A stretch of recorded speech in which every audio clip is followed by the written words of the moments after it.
Welcome back to the Stretch the Floor podcast. I'm Matt, and I'm here with Venush, and we're bringing you another week's roundup of the biggest news and storylines from the NBA. And this was actually a really eventful week in the NBA. Last episode on the podcast, we weren't roasting Steph Curry, but we were kind of bringing up the idea of what if he can't carry this team to the playoffs? What if he's not the kind of guy who can just put up huge numbers in the regular season, like a James Harden or another player like that, and drag his team into the playoffs by himself? And since then, he proceeded to drop a 62-point game and then a 39-8 game, and he has the Warriors sitting at 4-3, and he's looking like one of the most exciting players so far this season. Yeah, after that, after we talked to him, his touches increased because before the game, his touches were around Seth Curry level touches. Him and Seth Curry were averaging nearly the same amount of touches. And after that 62-point game, his touches have increased. Coach Kerr made the change. He realized, hey, Klay Thompson's not playing, Kevin Durant's not playing, Kelly Oubre can't hit a shot to save his life. Let's get Curry going crazy, and these guys will have even more open shots, which they have to hit.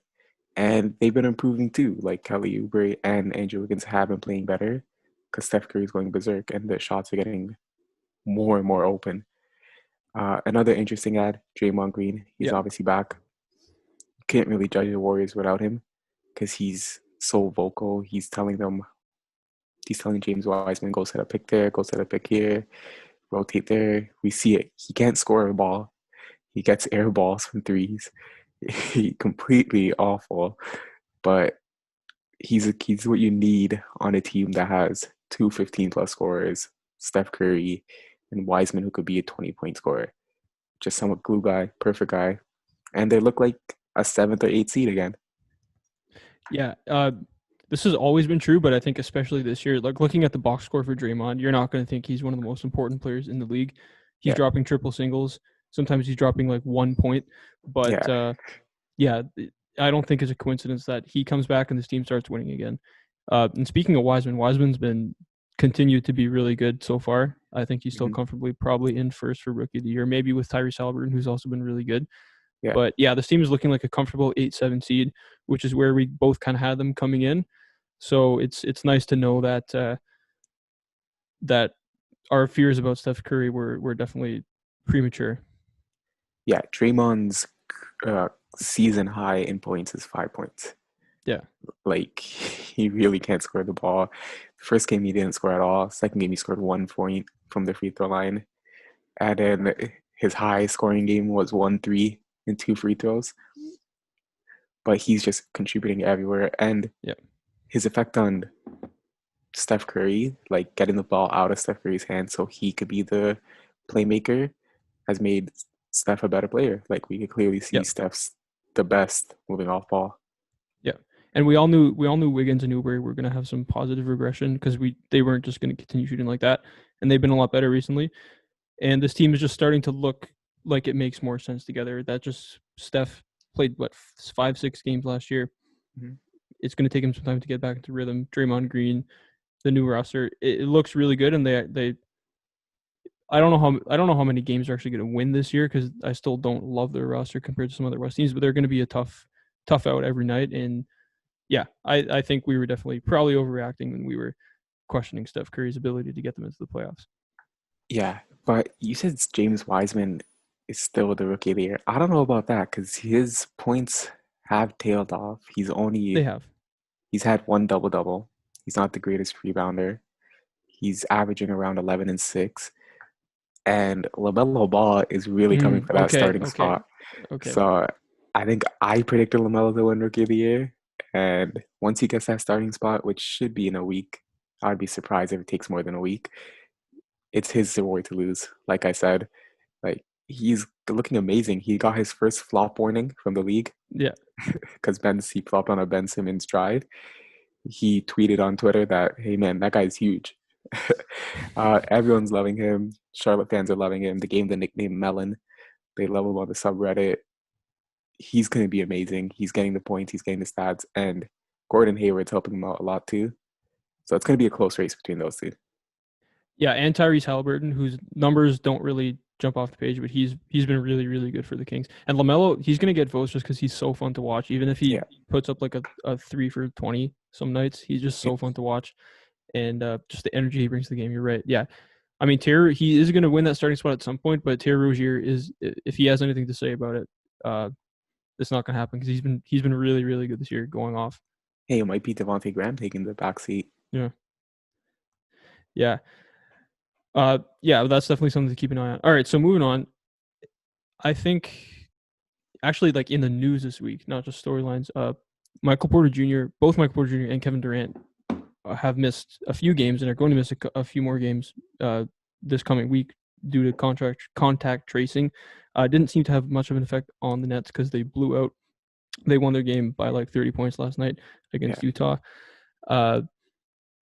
And Denver has also been winning. But what do you think? What effect do you think this is going to have on those teams and kind of going forward in the season? Yeah, Will Barton starting, which is what he wanted. He's been complaining about. Jokic is looking like more of an MVP Oh my lock God. as the season goes on. Jamal Murray's catching rhythm again. Two 30-point games followed by a 15-point game. Classic Jamal Murray. But he is catching rhythm. He is shooting better, playmaking a little bit better. And the team is just playing better. And when they add back Michael Porter Jr., like we said, they could easily be the number one seed. Couple of those wins together. But in my opinion, watching the Nuggets, because I do have Jamal Murray on my fantasy team, so I tend to watch them quite a bit, they are lacking a backup big. They want Jermichael Green as a backup five, which I just don't like. He's only 6'8", 6'9". They do have a trade exception for $9 million. So come trade deadline, I'm looking at them getting a backup center, backup power forward who can play center. Someone a big body for Jokic to rest his 12 minutes of break time he gets. Yeah, Jokic has just kind of gone to another level. He just keeps dropping near triple doubles, 30-point games, and Jokic MVP, which we brought up last episode, is looking even better a week later. And okay, kind of pivoting to another team. You brought up that trade exception and the Nuggets needing a big. I just the first name that came to my head was Aaron Baines from the Raptors. I thought maybe he could fit into that exception nicely. Anyway, but pivoting to the Raptors, this is kind of the most painful news for me to talk about. The Raptors are currently 1-5, and I never thought I would say that the seventh game of the season against the Sacramento Kings would be a must win for this team. Yeah. But this is a must win tonight for the Raptors. It has been horrible. Siakam has been terrible, but he's not the only one on the roster that's been terrible. OG has been horrible on offense. Fred VanVleet has kind of been carrying this entire team on his back, and it has not been fun to watch as a Raptors fan. Yeah, there's been rumors of like the Harden trade, Harden trade, Harden trade.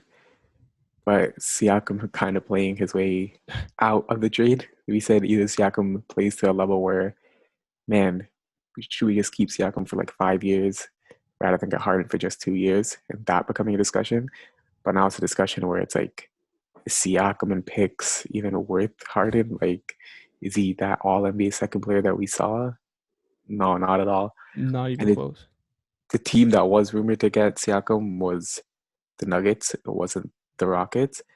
But that rumor seems doesn't make sense anymore with MPJ outplaying Siakam this season, and he's much younger too, and on a not a max contract. So like that trade Mm-hmm. doesn't make any sense anymore.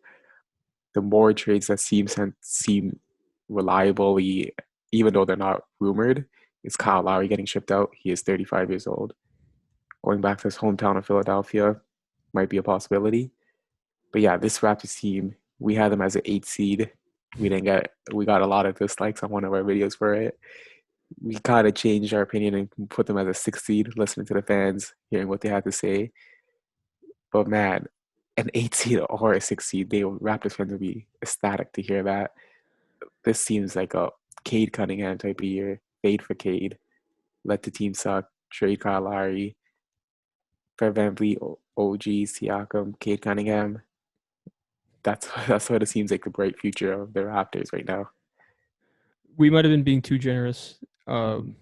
giving them that 8 seed. And when we gave them the 8 seed, it's because we thought other teams were going to be really good, and the Raptors were kind of just going to be okay, but not great. But they've just been horrible. And trash.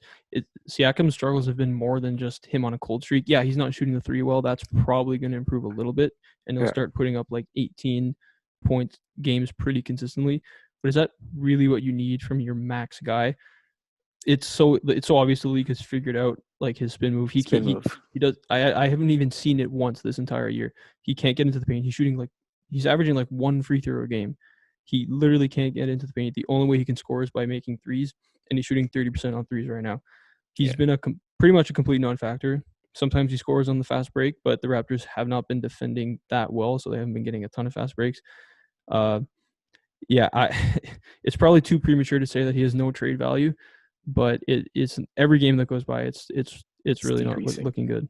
Yeah. Yeah, yeah, it's crazy because we're talking about Anthony Edwards trades and the rumors, like Siakam for Anthony Edwards and like cap filler, Hmm. like Michael Porter Jr. trades, like both those trades Raptors decline in the offseason. Right now, it seems like the other teams decline Yeah. because of Siakam's 6 game performance. And we have to talk about him playing with bad centers too. Like he has no Oh yeah. spacing now. Chris Boucher is playing well but doesn't get enough minutes and really can't guard big guys. Aaron Baines can't hit a shot to save his life.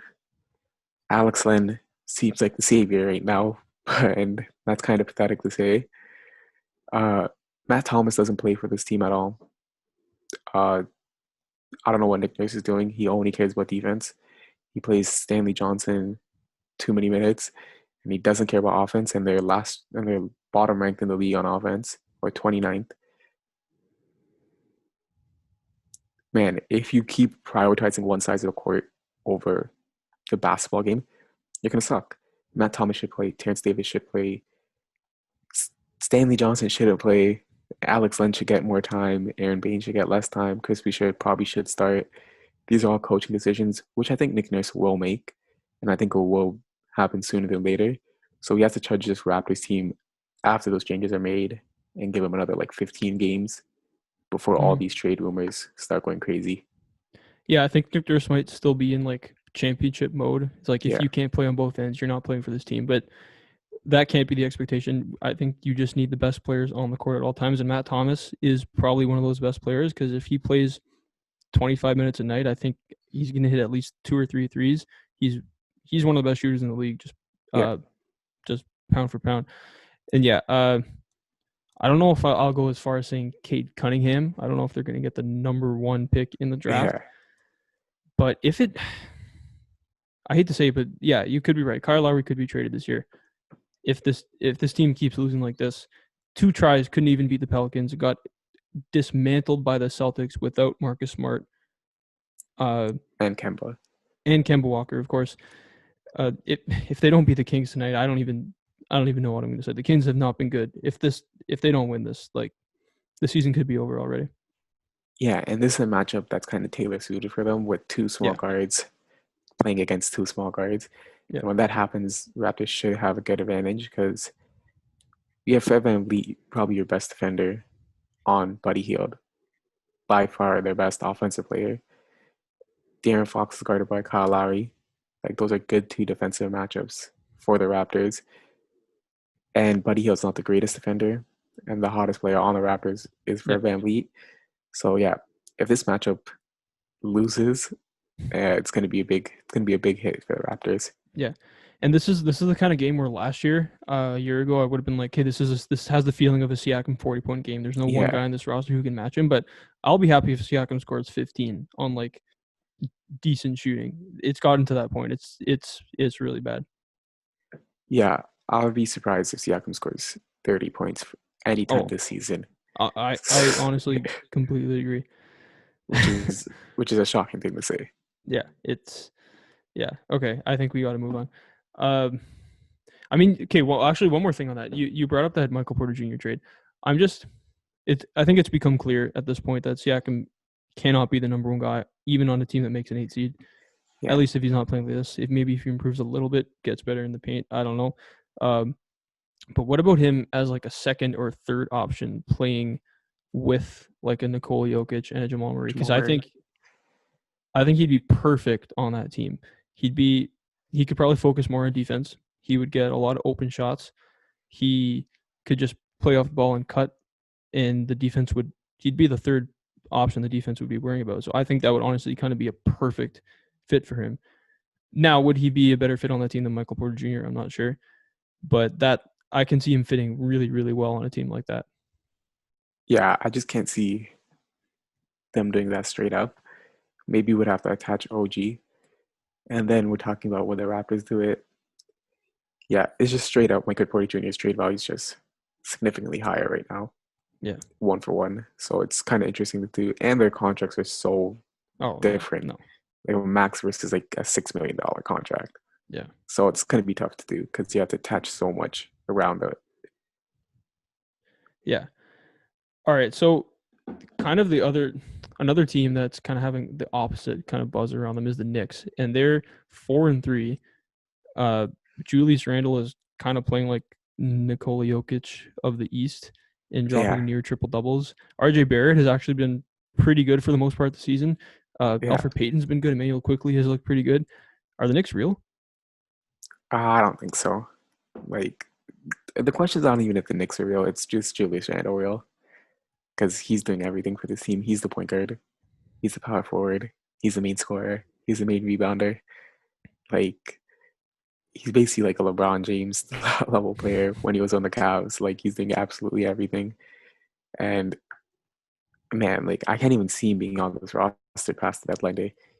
Like, if you give two protected firsts to the Knicks, they are jumping on that trade. They are instantly accepting. And is the team going to be valuing Julius Randle at two protected firsts? I'm not sure. But a team like the Celtics, who has a trade exception, could use a power forward, might pick him up. A team like the Hornets, who need a big, might pick him up. And I think they're just a rebuilding team. Obi Toppin's going to be coming back. They see, hey, we can get first for Julius Randle.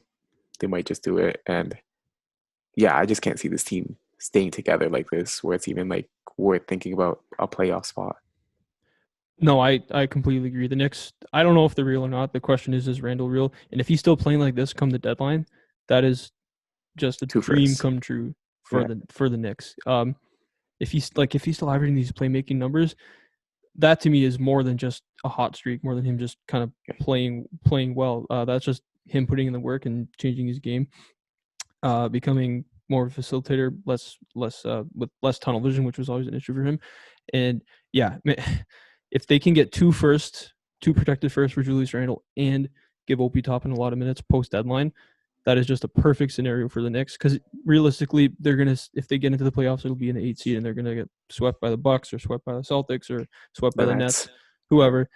Uh, but like we kind of talked about last week, this is looking like a season that perception around the league of the Knicks is starting to change, Yeah. and that's not a coincidence, considering the changes they made in the offseason in the front office. Yeah. I mean, and in the coaching staff, Tom Thibodeau has been looking like Amazing. the right coach for them. Yeah, Tom Thibodeau plays his young guys. Not his young guys. Tom Thibodeau plays his starters. Yeah. But the starters are all young guys, so it doesn't seem that bad. RJ Barrett has been playing 40 minutes this whole season. Yeah, he's leading the league in minutes per game. Yeah, and in your third year or in your second year, that's okay doing. Like, it's not Mm-hmm. that bad doing. People don't want Tibbs near a championship level team because the starters are older, and you don't want LeBron James or a Kyle Lowry leading the league in minutes, Yeah. even though Kyle Lowry kind of pretty close to leading the league in minutes. Yeah, and Julius Randle, comparing him to the guy we just talked about, Siakam, he kind of took the jump that we expected Siakam to take Mm-hmm. with the Yeah. playmaking while maintaining a decent scoring average. And it's just funny that they were both heavily reliant on the spin move last year. And Julius Randle evolved his game where it's not just a spin move now. That's just a part of the arsenal. Yeah. With Siakam, it's still the only move. Yeah. It's crazy to say that Julius Randle is a Better. better power forward than Pascal Siakam at this point. Like, I don't even want to get into the list of like the top 10, 15, 20, because I don't even want to know where I would have it, because I know it wouldn't be high. Yeah. So that pretty much does it for the news this week. I guess one more trend that's been going on is Domantas Sabonis has just been completely going off. Like, you just look at his box score, and he just like 20.6 points a game, 11.3 boards, and 6.7 assists. That sounds like Nikola Jokic. Yeah, But Sabonis has been he just took another jump, and this is kind of surprising considering that Miles Turner is still on the team and still playing a lot of minutes and playing a lot of good minutes at center for them. But the yeah. Pacers are currently 5-2 at the number 3 seed in the East. Do you feel any differently about the Pacers this year? Well, they lost TJ Warren. That's a pretty good blow. I think that blow is going to cost them probably to be a first or second round exit. Can't see him making the conference finals without TJ Warren. He is expected to be back, but it's an injury that's reoccurring. It's usually going to stick around for a while. They set a weird lineup with Aaron Holiday at point guard, Victor Oladipo shooting guard, and like Malcolm Brogdon at like small forward.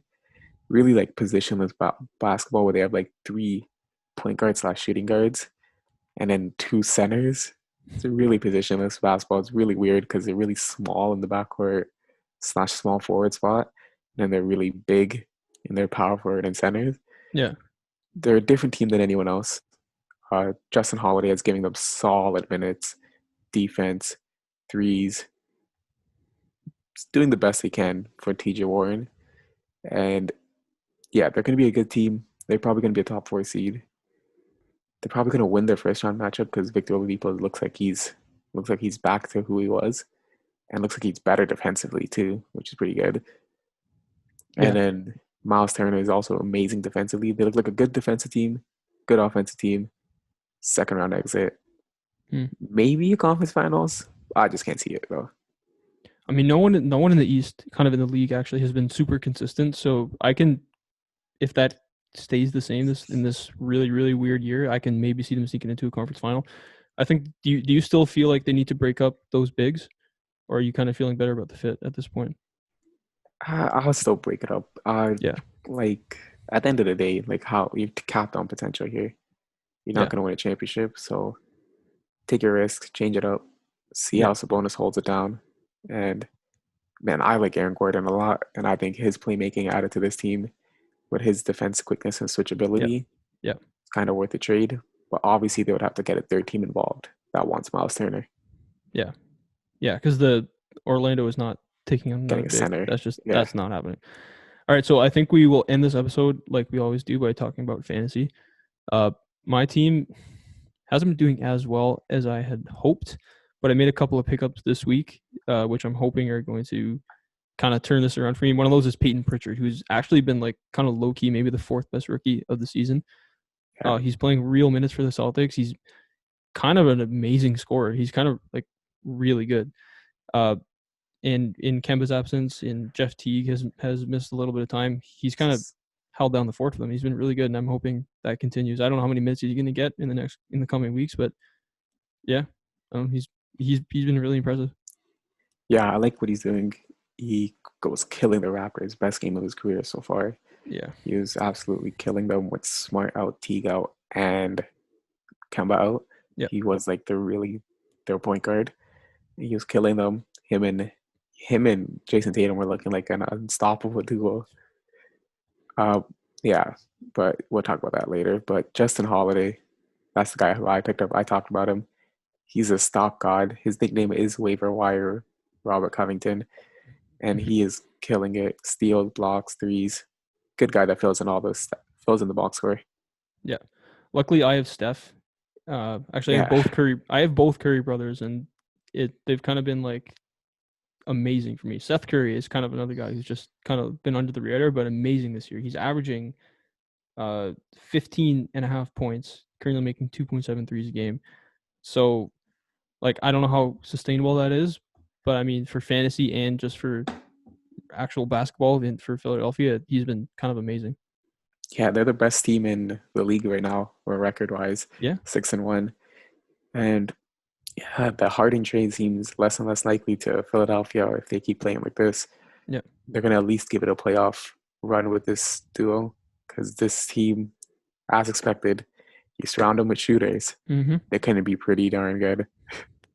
Surround them with shooters and have them be coached by not Brett Brown. And this team, who would have thunk it? This team is actually pretty good. Yeah, pretty surprising. Do you have any other fantasy advice, or is that it? No, I've just picked up Just pick up Justin Holiday, pick up Mason Plumlee, guys who Yeah, I picked up. yeah. Yeah. Plumlee, the Nuggets are missing him, but I mean, Yeah, I laughed at the Pistons when they gave him that contract, but I mean, maybe I was wrong to do that. yeah, it looks much better than Aaron Baines, who only signed for $1 million less. Oh my God, it does. I'm gonna go on about the Raptors, but Aaron Baines can't. He like literally cannot make a shot 1 foot away from the basket. It's been brutal. Yeah, he was a backup big for a reason. He had a good, what, 6 game, 7 game stretch by with the Suns, and Yep. everyone thought he was better than Marcus All for some reason. So, yep. Yeah, that's not true, and Yeah. he's awful. Okay. One more thing. I'm gonna put you on the spot here, but Chris Boucher, uh, do you think the Raptors would trade him this year? Because he's actually on a really cheap contract. He's playing really well, and he's a lot older than I think people realize. He's like 27, 28. Do you Yeah, think he is someone that the Raptors could move on this year? oh, 100%. But we need Norman Powell to play better. But Yeah. the Chris Boucher, Norman Powell for Miles Turner Yeah. has been a trade that works financially, a trade that obviously a lot of Raptors fans wanted the second Giannis re-signed. And if Norman Powell plays better, if the Pacers go on a little bit of a losing streak, it's a trade that I could see happen because Chris Boucher is not that much worse than Miles Turner as a power forward, Yeah. but as a center, he's a million times worse than Miles Turner. But the Pacers play Miles Turner as a power forward, kind of, Hmm. so it wouldn't be that bad. And then they also get Norman Powell. It might make sense for them. Yeah. It might. Um. Yeah, I agree. But Norman Powell definitely needs to play better because he's been Step up. kind of probably their second worst player, their second most disappointing player this year. Anyway, that's enough about Yeah, the Raptors. I think that's enough for this episode. yeah. Thank you everyone for listening, and make sure to come back next week when we do our next recap of the storylines and trends from the NBA.